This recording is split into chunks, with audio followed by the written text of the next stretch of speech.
Welcome to r/PettyRevenge, where this student gets accused of using ChatGPT by his professor when he isn't actually using it. So what does OP decide to do in future? Actually use ChatGPT. Professor fails me because he suspects I was using ChatGPT? I'll use it now for real. I'm doing a course with a lot of written assessments. There was a professor that most of the students loathed. He was very eccentric and arbitrary in his application of discipline. He consistently accused me of using ChatGPT to write my assignments. I politely and submissively pleaded my case. I offered to use Google Docs and show the professor my revision history.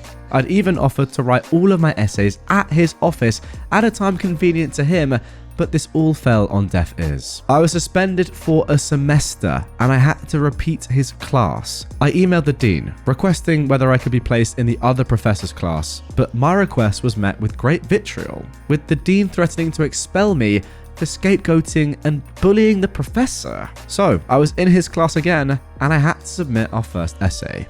My trick for the rest of the semester, I wrote normal 1,000-word essays by myself, and then asked ChatGPT, "Hi ChatGPT, can you please write this 1,000-word essay using the grammar and vocabulary of a high school freshman?" I'd then insert my essay here.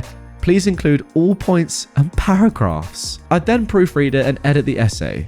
I've now passed his class out of spite, deception, and by doing the very thing he'd asked me not to do. Okay, wow, what a phenomenal start to this episode. I guess the problem here was that maybe your writing or your level of writing was a little bit too good, and your professor thought, there's no way this can be 100% legit. ChatGPT must be being used here. So I guess, yeah, by using ChatGPT to almost dumb your essays down and make them sound more like, I don't know, I guess the typical student that the professor is used to teaching, actually you get away with it. So weird.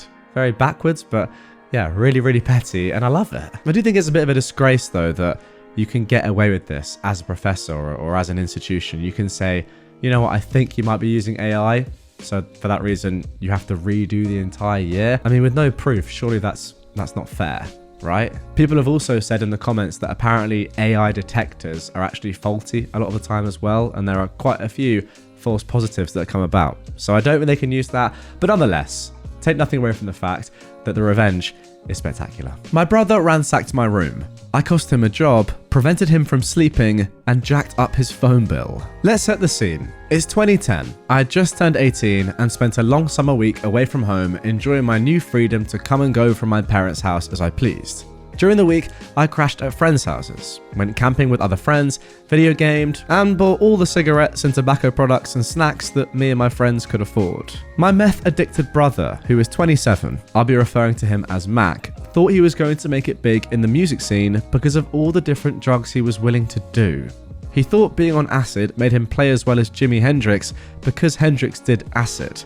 This is relevant because in one of his many drug-induced rampages, Mac was convinced his USB microphone was in my room. So Mac knocks on the door while I'm away, convinces my dad that he was recording in my room and left it in there. It was never in there. He was never in there. My dad was so wrapped around Mac's manipulative finger that he never questioned anything he did. I kept careful inventory of my room because my parents and siblings would steal from me all the time and try to use my bedroom as a storage room for all sorts of things.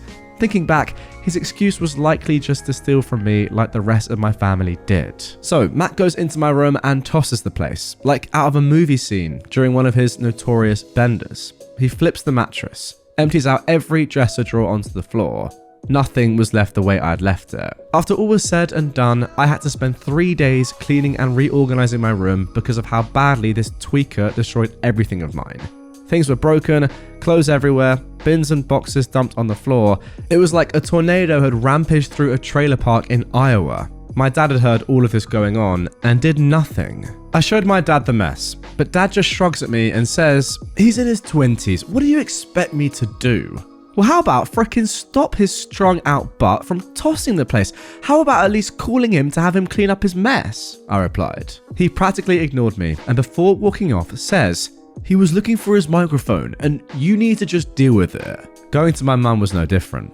Mum was so terrorized by him that she wanted no part of anything involving him because she felt unsafe. I can't blame her. He became aggressive when challenged on anything he did wrong. Realizing that nothing was going to be done by my parents, and this was no matter to call the police over, since Dad let him in the house, I did exactly what my dad said and dealt with it. I tried to be diplomatic at first and asked him to come clean up my room. He laughs, makes fun of me, then says, "I needed my microphone." I asked if he found it. I know he didn't because I knew where it was, over in my dad's garage. He never answered. I scooped up the microphone to hide it even better. I stuffed it into the rafters of an old shed on the outskirts of the property, inside of a large PVC pipe stacked up with other pipes. It's where he went to smoke his meth sometimes, so I knew he wouldn't be looking for it there due to the paranoia of being caught by any of us. I gave Mac one final warning text to clean it up or else, and he again made fun of me. "Crybaby female dog, how difficult is it to clean your own room? You're just a lazy POS." The last one really talked to me because he was a thief and did everything he could to get out of work. So later that night, I decided to do my best Tom Petty impression. I leave my parents' house to sit around a campfire at a friend's house. I waited until I left because then Mac couldn't find me and neither could my dad. I knew my dad was going to simp for him and defend him yet again. I waited until Mac would have been nice and comfortable at home. I lit my first cigarette of the night and promised myself that nothing would stop my ensuing plan until I smoked the whole pack.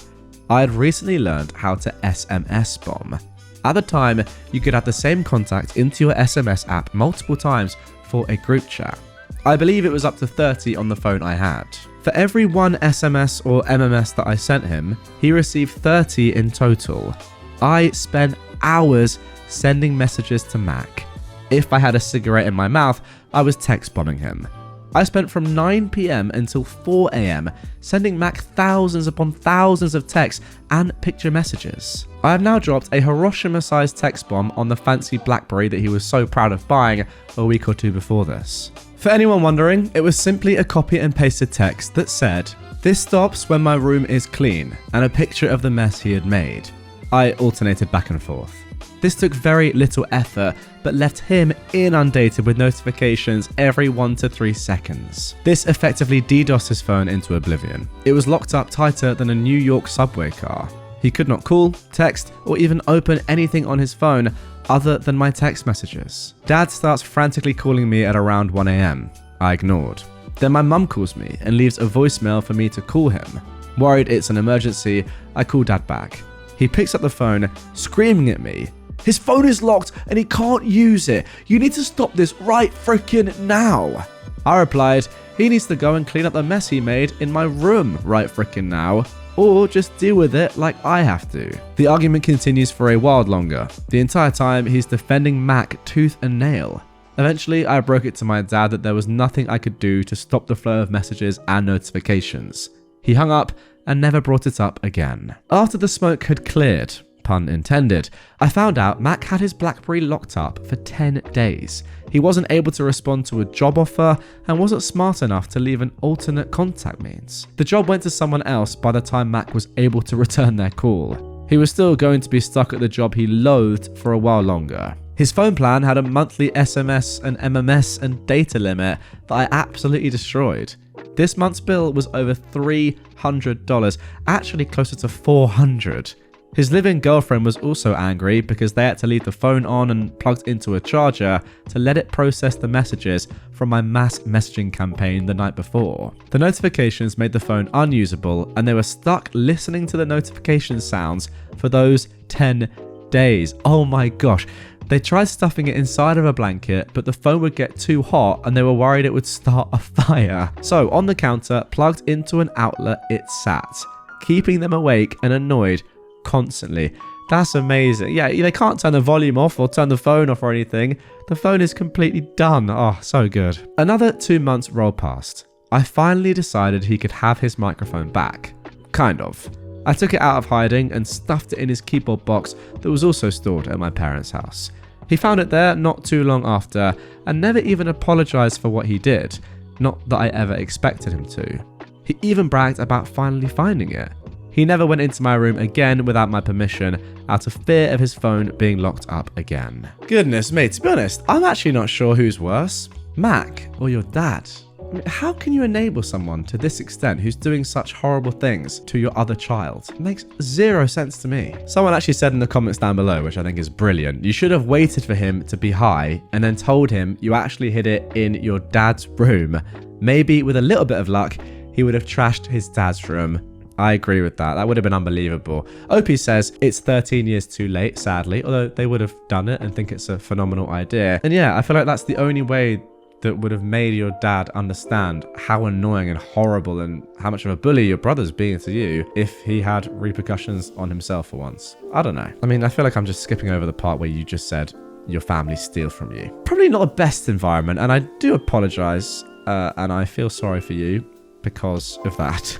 Sorry, I seem to glitch out there for a second, but just clock. Like, imagine parents stealing from their own children, especially when they're not like even adults yet. Well, doesn't even matter. Crazy. My mum kicked me out. Have fun throwing out your pillow. So my 18-year-old female mother, who's in her 50s, kicked me out today because I wouldn't let her financially take advantage of me. She told me to get out and take nothing with me. Then she left. I'm really fortunate that one of my friends lives in the same building as me, so we were able to take everything I owned in about 3 hours. I've actually been seeing this coming for a while, so most of my things were already packed away. Now, a little context for my friend. She, bless her heart, has the worst body odor I've ever smelled. It's bad. Like, never completely come out of fabric bad. Wow, I wasn't expecting that. And for the past 3 hours, we have been running up and down 2 flights of stairs, carrying heavy boxes. So, as we sit on the couch, resting and taking the place in before we never return, I allow myself one petty thought. I grab my mother's pillow and I hand it to my friend. She understands the assignment. That pillow goes under her armpits, her back, her chest, anywhere it can soak up 3 hours worth of sweat.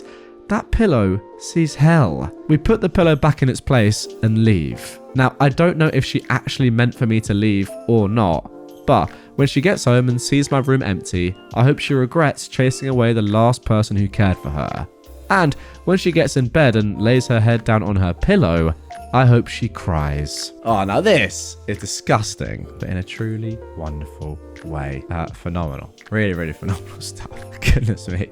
I thought that this was going to be, for some reason, kind of you telling your friend, like, by the way, you actually stink. Not really connecting that, I wasn't anyway, to how this affected your mum.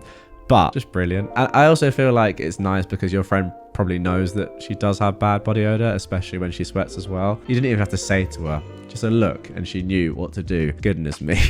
I mean, I don't know if that's really a good thing that you can have this sort of effect on people just because of your body odor, but you know, it can have its positives, as we saw here. And by the way, it's nothing less than this mum deserves. Sounds like a terrible person once again. So yeah, very, very valid petty revenge. Anyway, guys, that is going to do it for this one. Really hope you enjoyed it. Sometimes I think the petty revenge, although it's not as serious as pro-revenge or, of course, nuclear revenge, it can actually be the most effective. Like the last one, imagine going to sleep at night and just thinking, why does my pillow absolutely reek? That's going to be a question that's going to be on your mind for so long. It just is. Phenomenal stuff. Hope you enjoyed it, and I'll catch you on the next one.